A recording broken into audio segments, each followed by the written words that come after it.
Біз адам баласы нәзіктеу келген жаратылыспыз дегенмен адамзат тарихында керемет қабілетке ие болған құдды бір ғылыми фантастикалық жанрдың кейіпкері секілді жандарда тіршілік етті. Соның бірі Фрэнк Ричардс. Қазірде есімі ұмытылса да 20 ғасырда аса танымал еді. Зеңбірек оғын қарнымен тоқтатып, мүлдем ауырсыну сезінбейтін. Ричардс 1887 жылы қарапайым, дені сау, баршаның назарында болуды ұнататын сәби болып дүниеге келген. Жасөспірім шақта асқазан тұсына тиген соққылардан еш ауырсынбайтындығын ұғады.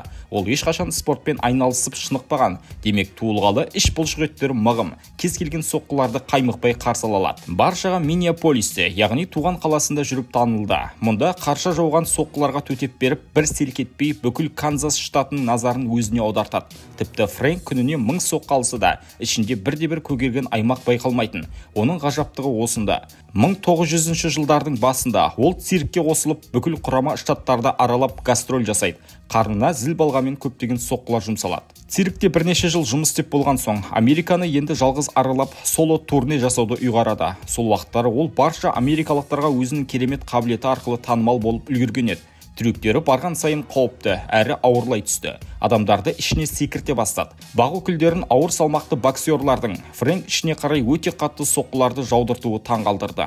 1932 жылы кейіпкеріміз жаңа бір дүниені қалап, алға қадам жасағысы келді. Зеңбірек алып, салмағы 47 келі болатын оқты дәл қарын тұсына атады. Негізі қарапайым адамдардың мұндай жағдайда үлкен қысымнан ағзалары тасталқан болады. Алайда Ричардс денесіне бұл дым зақым бермеді. Осылайша зеңбірек адам деген лақап аттанылды.